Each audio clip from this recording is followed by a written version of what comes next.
الحمد لله رب العالمين والصلاة والسلام على رسول الله وعلى آله وأصحابه أجمعين আজকের আলোচ্য বিষয় হচ্ছে কোরআন পড়া ফরজ। খায়রুকুম মান তাআল্লামাল কুরআনা ওয়া আল্লামা, সর্বোত্তম ওই ব্যক্তি যে ব্যক্তি নিজে কোরআন শিখে এবং অপরকে শিক্ষা দেয়। তলাবুল ইলমি ফরিদাতুন আলা কুল্লি মুসলিম, প্রত্যেক মুসলিমের জন্য কোরআনের জ্ঞান অর্জন করা, কোরআন শিক্ষা অর্জন করা ফরজ। এই জন্য আল্লাহ রাব্বুল আলামিন বলেছেন সূরাতুল আলা 96 নম্বর সূরার 1 নম্বর আয়াতে বলছেন, ইকরা বিসমি রাব্বিকাল্লাযী খলাক, পড়ো তোমার রবের নামে তিনি তোমাকে সৃষ্টি করেছেন। এরপর আল্লাহ রাব্বুল আলামিন বলেছেন সূরাতুল মুজাম্মিল 73 নম্বর সূরার 20 নম্বর আয়াতে বলেছেন, ফাকরাউ মা তায়াসসারা মিনাল কুরআন, কোরআনের যতটুকু তোমার সহজ লাগে তা পাঠ করো।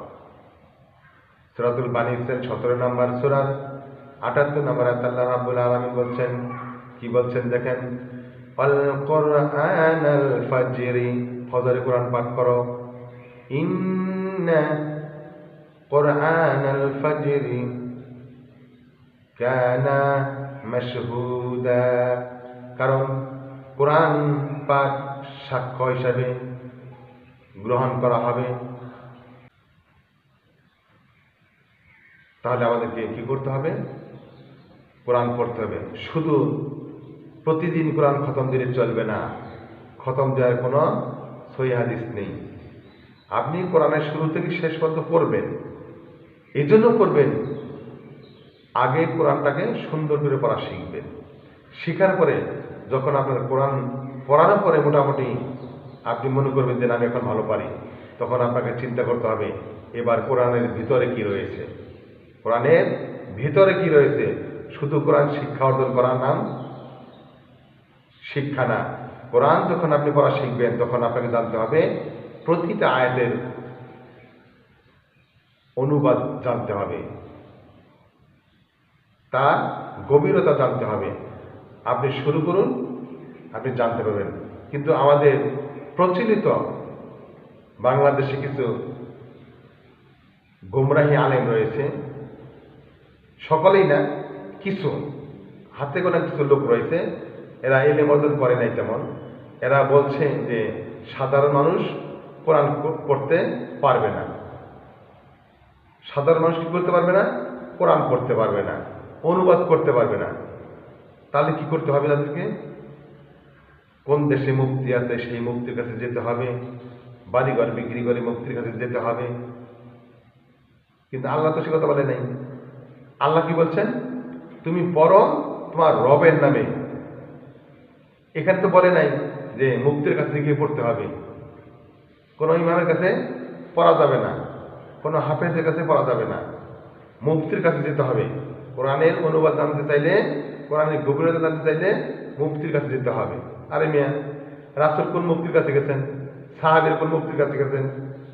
কোন মাদ্রাসায় পড়েছেন?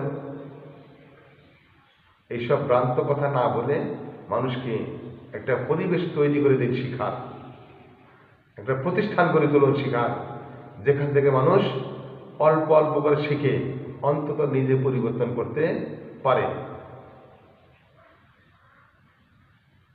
আল্লাহ তাআলার কথার উপরে আপনি আমল করা শিখুন। নিজের ব্যক্তিত্ব, নিজের অহংকার, এটাকে আপনি ধ্বংস করে দিন। আপনার অহংকার, আপনার বরত্ব আল্লাহর কোনো কাজে আসবে না, বরঞ্চ আপনার জীবনে ধ্বংস নেমে আসবে। কারণ আল্লাহ রাব্বুল আলামিন কি বলছেন? কোরআন বোঝার জন্য আল্লাহ রাব্বুল আলামিন সহজ করে দিয়েছেন।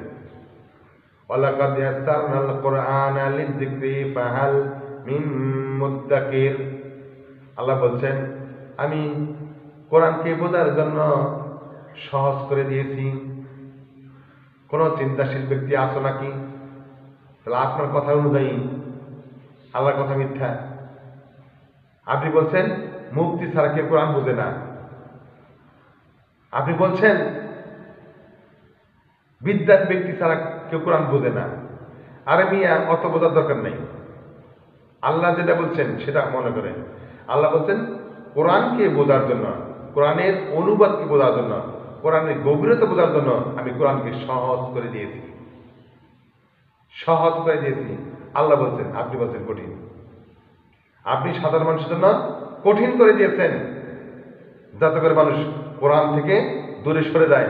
যেরকম হিন্দুদের ঠাকুর আছে, ঠাকুর সাহেব বলে যে এই গীতা কেউ পাঠ করতে পারবে না, এই কিতাব কেউ পাঠ করতে পারবে না, পাঠ করলে কি হবে? অন্ধ হয়ে যাবে। এই ধরনের ভণ্ডামি বন্ধ করে মানুষকে উৎসাহ দিন, যাতে করে মানুষ পড়তে চায়, পড়ার প্রতি আগ্রহী হয়ে যায়। আপনি এই উৎসাহ দিন। মানুষ শিখতে গেলে ভুল করবে, এটাই স্বাভাবিক। আর এই ভুলকে আল্লাহ রাব্বুল আলামিন ভুল মনে করবেন না।